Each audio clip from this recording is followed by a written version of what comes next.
Hello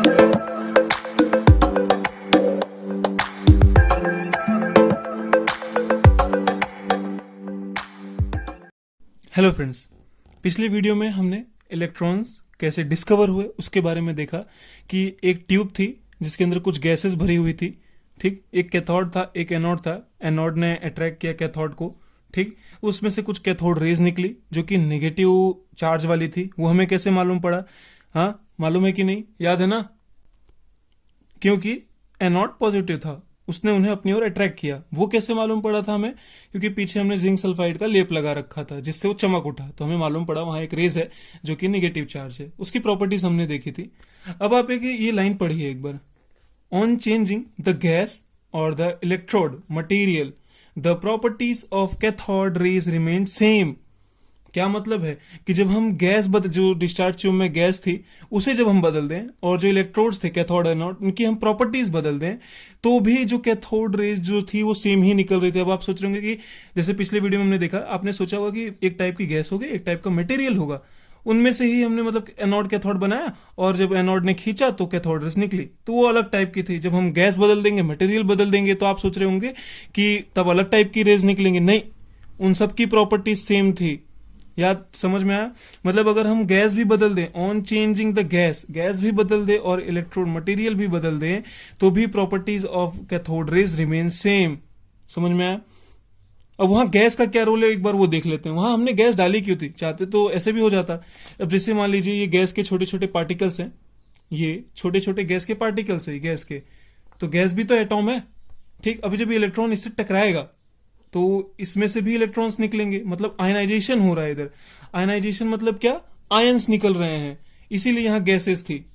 अब ये कोई भी गैस, खुद ही सोचिए यार, कोई भी गैस, हम कोई भी गैस डाल दे, कोई भी मटेरियल डाल दे, जब एनोड खींचेगा इलेक्ट्रॉन्स को अपनी ओर, यानी कि कैथोड रेस को अपनी ओर खींचेगा, तो गैसेस से टकराएंगे। जो मान लीजिए हमें मालूम है इलेक्ट्रॉन थे, उन्हें नहीं मालूम था, तो उनके हिसाब से रेस थी। तो जो रेस थी कैथोड रेस, वो अलग अलग गैस के एटम से टकरा रही थी। सॉरी, मतलब गैस के ही एटम से टकरा रही थी, तो उनका आयनाइजेशन हो रहा था, इलेक्ट्रॉन्स निकल रहे थे उनमें से टकराने पे। तो इसमें हमें ज्यादा मात्रा में कैथोड रेज मिल रही थी। ज्यादा मात्रा मतलब थोड़ी ज्यादा। तो गैस का यही रोल था। अब आप चाहे गैस बदल दो, चाहे मटेरियल बदल दो, इलेक्ट्रॉन्स थोड़ी बदल जाएंगे। इलेक्ट्रॉन्स तो हर मटेरियल में होते हैं। तो समझ में आया? तो the particles of cathode rays are fundamental.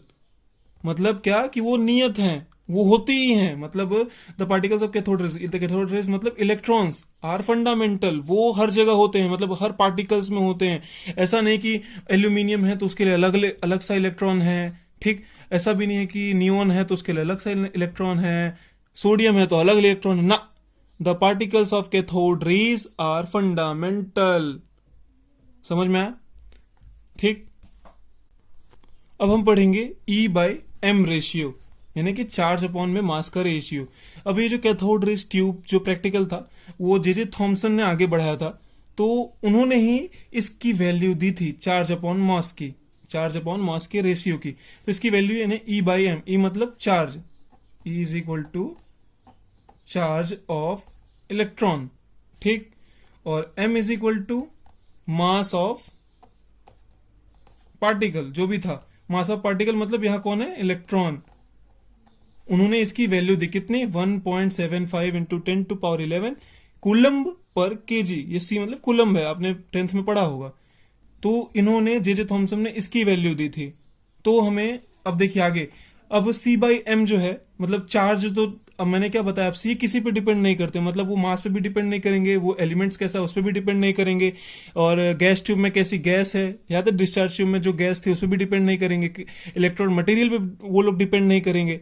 तो इसका मतलब जैसे देखिए, चार्ज भी नहीं डिपेंड कर रहा था, मास भी नहीं डिपेंड कर रहा था, क्योंकि छोटे छोटे पार्टिकल्स थे जो मूव करा रहे थे, वही उनका ही मास है। ये छोटे छोटे पार्टिकल मतलब जो इलेक्ट्रॉन्स थे वही, याद है, व्हील चेयर को मूव करा रहे थे। याद आया?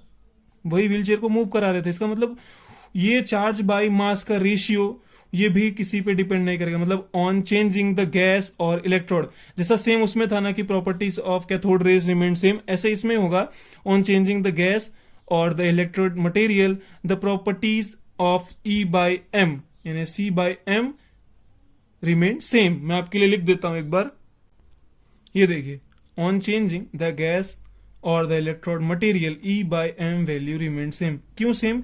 क्योंकि E यानी वही इलेक्ट्रॉन्स, यानी इलेक्ट्रॉन्स का जो चार्ज था वो, और बाय m उनका मास, ये दोनों, क्योंकि जब मैंने आपसे बताया कि जो इलेक्ट्रॉन्स है ना, जो कैथोड रेज है, मैं इनका मतलब वही है, हाँ, कैथोड रेज जो थी वो छोटे छोटे जो पार्टिकल्स थे उनसे ही बनी थी, यानी वो इलेक्ट्रॉन्स ही थे सारे।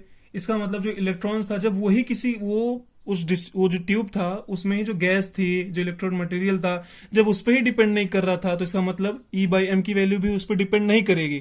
क्यों? क्योंकि E जो है वो इलेक्ट्रॉन का चार्ज है, और m क्या है? इलेक्ट्रॉन का मास है, मास ऑफ इलेक्ट्रॉन, मैंने आपको दिखाया।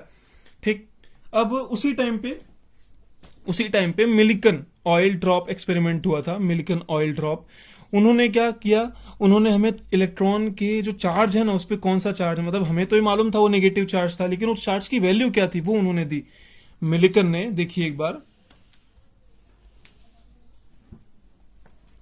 Millikan oil drop experiment, Millikan ने चार्ज ऑफ इलेक्ट्रॉन दिया कि उस पे चार्ज कितना है, तो वो कितना था, -1.6 इंटू 10⁻⁻19 कुलम्ब, जिसे आज मतलब हमें ज्यादा मालूम हो गया है, मतलब हम ज्यादा होशियार हो गए। तो अब उसकी वैल्यू कितनी है, 1.602 इंटू 10⁻⁻19 कुलम। आप ये भी रखेंगे तो भी बहुत ज्यादा फर्क नहीं आता वैल्यू में। तो मिलिकन ऑयल ड्रॉप जो एक्सपेरिमेंट है वो हमारे सिलेबस में नहीं है, उन्होंने लेकिन जब उन्होंने ये प्रैक्टिकल किया था तो उन्हें इलेक्ट्रॉन के चार्ज की वैल्यू मिली। तो अब आप सोचिए, हमारे पास जे थॉमसन के अकॉर्डिंग टू जे थॉमसन हमारे पास E by m की वैल्यू है 1.75 इंटू 10⁻11 कूलम पर केजी। ठीक, तो हम क्या निकाल सकते हैं, हमारे पास E भी आ गया, ये चार्ज ऑफ इलेक्ट्रॉन का मतलब क्या है, E, ये E की वैल्यू है, और E by m मतलब E हमारे पास है, तो हम m निकाल सकते हैं, m is equal to E upon में 1.75 इंटू 10⁻11।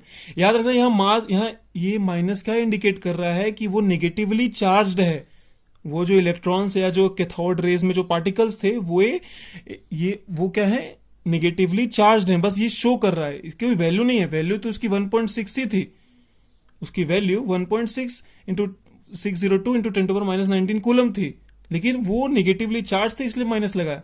अब अगर आप इधर भी देखिए, अगर मैं इधर माइनस लगा दूं, जब हम m निकाल रहे हैं, मास ऑफ इलेक्ट्रॉन, ठीक, मैंने बताया ना, ये E क्या है, चार्ज है, इलेक्ट्रॉन का चार्ज, और m क्या है, मास ऑफ इलेक्ट्रॉन। ठीक, तो हम मास ऑफ इलेक्ट्रॉन निकाल रहे हैं कैसे, E अपॉन में, मतलब ये इधर गया, ये इधर आ गया, तो E अपॉन में ये मास ऑफ इलेक्ट्रॉन निकाल रहे हैं। तो अब अगर हम E की वैल्यू माइनस रख देंगे तो ये माइनस में आ जाएगा, लेकिन मास कभी भी माइनस में नहीं होता, इसलिए ये हमेशा प्लस होगा। लेकिन याद रखिए, जो इलेक्ट्रॉन पे जो चार्ज है वो नेगेटिवली चार्ज है, बस यही ये माइनस शो कर रहा है। माइनस क्या शो कर रहा है, मैं फिर से बता दे रहा हूं कि इलेक्ट्रॉन पे चार्ज जो है वो माइनस में है। ठीक, तो आज का हमारा टॉपिक हम यही खत्म करते हैं। आज हमने E by m के बारे में पढ़ा, E by m ratio, Millikan oil drop, हमें मालूम पड़ा कि चार्ज ऑफ इलेक्ट्रॉन क्या है, -1.6 इंटू 10⁻⁻19 कूलम्ब।